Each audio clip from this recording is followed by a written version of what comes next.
بھی دل میں خوش ہوتا ہوں، واہ میرے والدہ کے نشان، جو نبی کو نور نہ مانے ان کے منہ سے نبی پاک کے قدم جہاں لگے اس پہاڑ کو نور کریں گے۔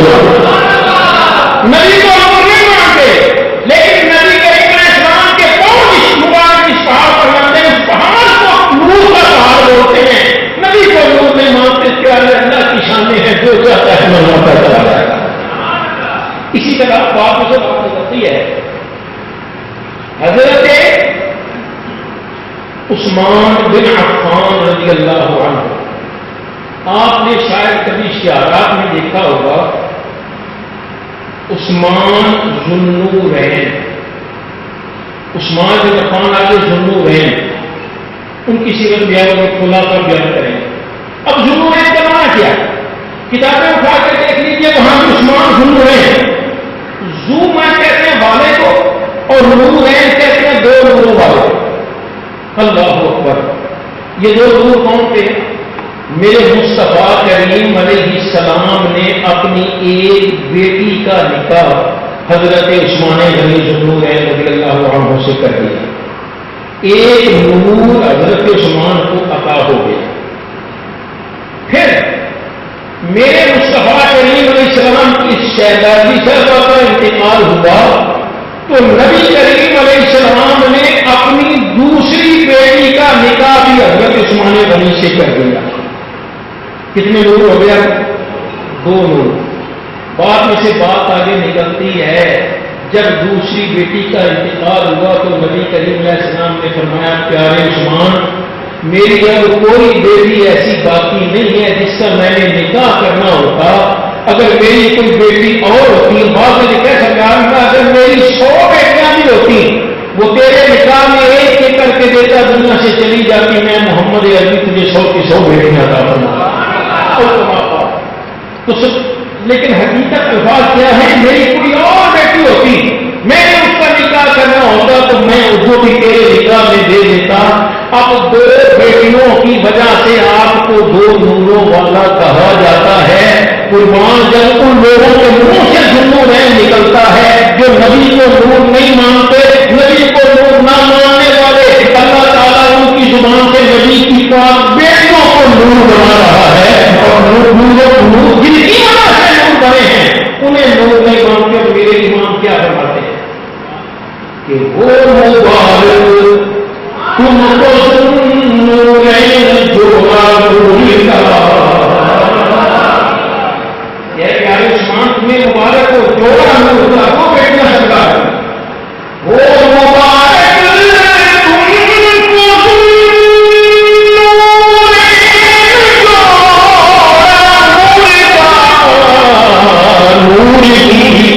سرکار سے پایا دو شالہ نور کا، دو شالہ جو جمعہ استعمال ہوا ہے، ایک تو دو شالہ یعنی دو بیٹیاں، دوسرا دو شالہ کہتے ہیں چادر چوری۔ وہ مبارک تم کو ذوالنورین جوڑا نور کا۔ اور ہم کیا کہتے ہیں؟ نبی احمد مدینے کو آ کر، یہ تو آپ جانتے ہی ہیں، تلاوت کرتے نہ پڑھتے تقریر کرتے، ایک ریاض کی مل جائے تو اعلان کرتا ہوں مجھے آپ کا ٹکٹ آئے گا، یہ تو پھر بھی دو ہے۔ اللہ تعالیٰ دینے والوں کی بھی خیر رکھے، تو سرکار نے اس کمینے کو کوئی شرمندہ نہیں ہونے دیا، آپ بھی جانتے ہیں۔ تو خیر میں بات کر رہا تھا کہ صرف ہم دو بیٹیوں کو نور نہیں مانتے، بلکہ میرے امام کیا فرماتے ہیں کہ آقا تیری نسلیں پاک میں ہے بچہ بچہ نور کا، تیری نسلیں پاک میں ہے بچہ بچہ نور کا، تیری نسلیں پاک میں ہے بچہ بچہ نور کا۔ آقا کی ساری نسلیں پاک، اور آگے کیا؟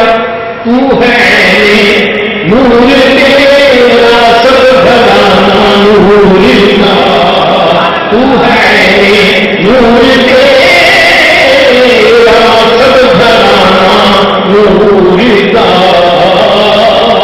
تو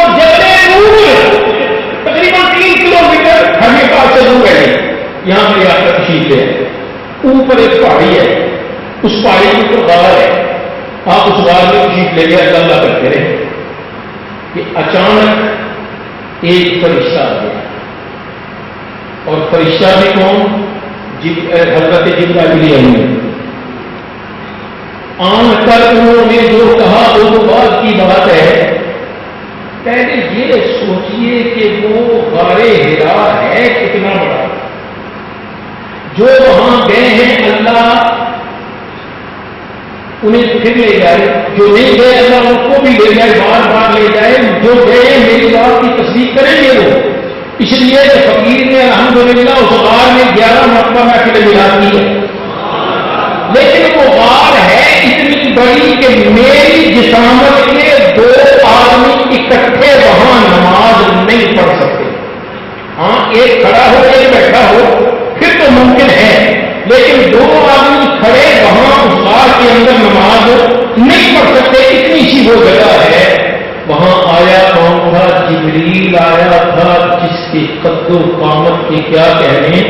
میرے آقا کے اس غلام کو اللہ نے 600 پر عطا فرمائے کہ ایک پر اتنا بڑا اگر اسے پھیلا دیں 7 آسمان زمینوں سمیت اس کے سائے میں آیا، اتنی کسامت والا حضرت جبرائیل چھوٹے سے غار میں آ کیسے گیا؟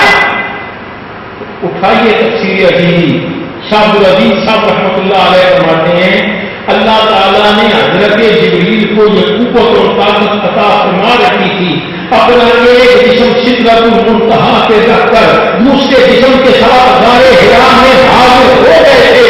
اور سوچیے جب غلام کی یہ عادت ہے ایک جسم سدرۃ المنتہا پہ رکھ کر دوسرے جسم کے ساتھ وہ غار حرا میں آ سکتا ہے، اسی غلام کے مدینہ منورہ میں بیٹھ کر چاہے تو یہاں بھی جلوہ ہے،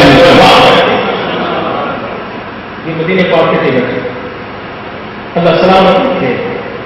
تو بھائی ہم تو اسی آقا کی بارگاہ میں کرتے ہیں، آقا جگاؤ بھاگ میرے ہی ابو ایوب دے مانو، مقدر کو نہ دے کتوں لے آواں یا رسول اللہ۔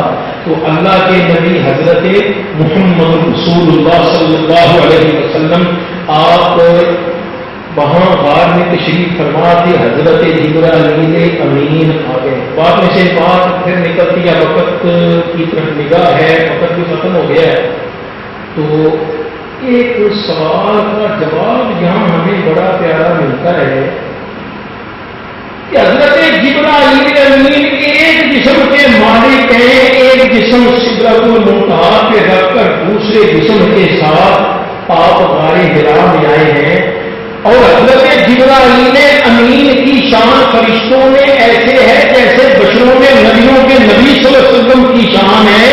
تو حضرت اسرائیل ملک الموت فرشتہ ان کی شان کیا ہے کہ 1 منٹ میں دنیا کے کم از کم 36 ملکوں میں جگہ ہوئی بناتے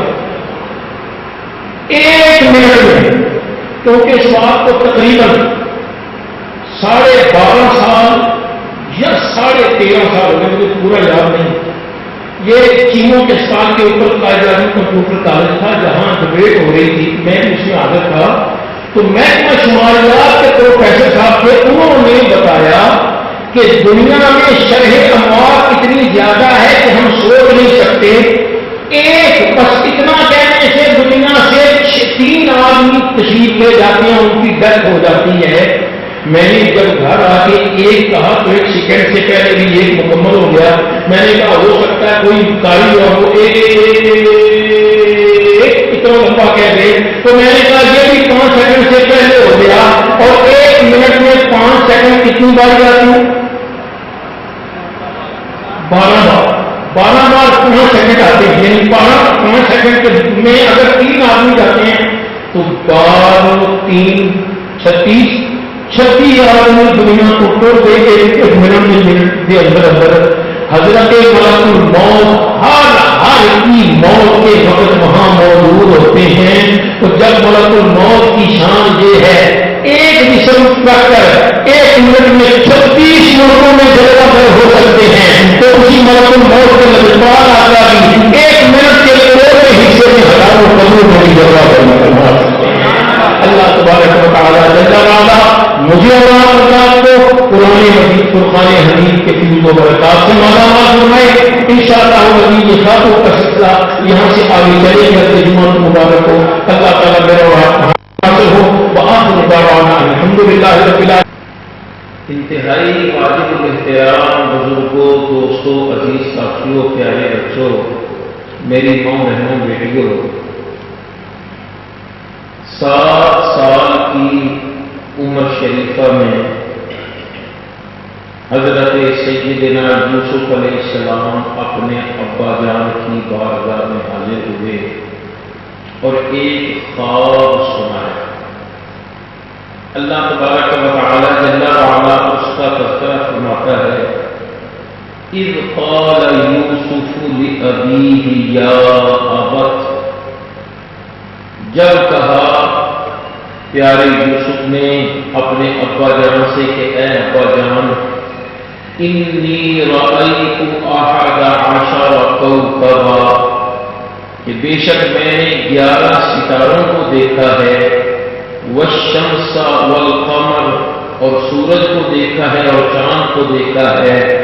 رأیتہم لی ساجدین، میں نے دیکھا ہے کہ وہ مجھے سجدہ کر رہے ہیں.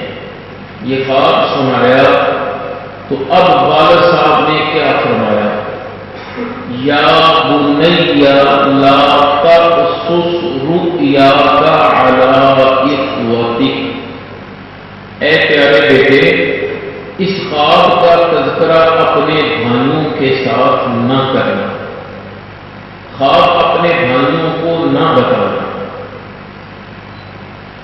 انشاءاللہ العزیز اس کے بارے میں تو میں آج کروں گا کہ کیوں حکم فرمایا تھا خواب بھائیوں کو نہیں بتانا، اس کی وجہ کیا تھی. لیکن اس سے پہلے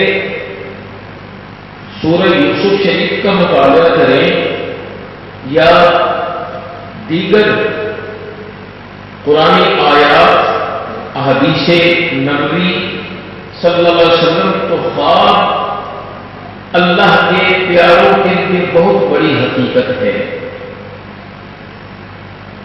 حضرت یوسف علیہ السلام نے خواب دیکھا اور پھر تفصیل میں تو پھر بتاؤں گا، لیکن ابھی جزیات کو چرچ کر رہا ہوں. آپ کو کسی وقت جیل بھی جانا پڑا تو وہاں اللہ فرماتا ہے فَدَخَلَ مَعَهُ السِّجْنَ فَتَيَانِ، آپ کے ساتھ اس دن 2 اور جوان بھی قید میں ڈالے گئے. تو ان میں سے ایک نے اپنی خواب بیان کی، انی ارانی اعصر خمرا، میں نے خواب یہ دیکھا ہے کہ میں شراب کثیر کر رہا ہوں، شراب میں چھوڑ رہا ہوں. یہ بادشاہ کا ساتھی تھا، بادشاہ کو بنا کر دیکھا تھا پینے کے لیے.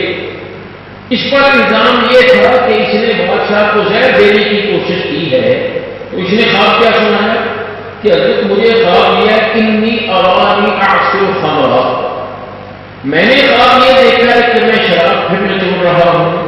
اب دوسرا بولا، وہ بھی بادشاہ کا ہی نوکر تھا اور وہ بادشاہ کا باورچی تھا، بادشاہ کو پکا کے دیتا تھا کھانے کے لیے.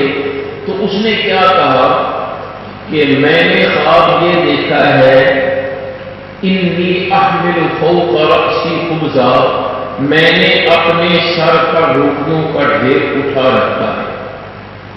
اب یہ خواب ان دونوں نے بیان کر دی. تو آپ نے خوابوں کی تعبیر انہیں بتائی. کیا؟ اما احدكما فيسقي ربه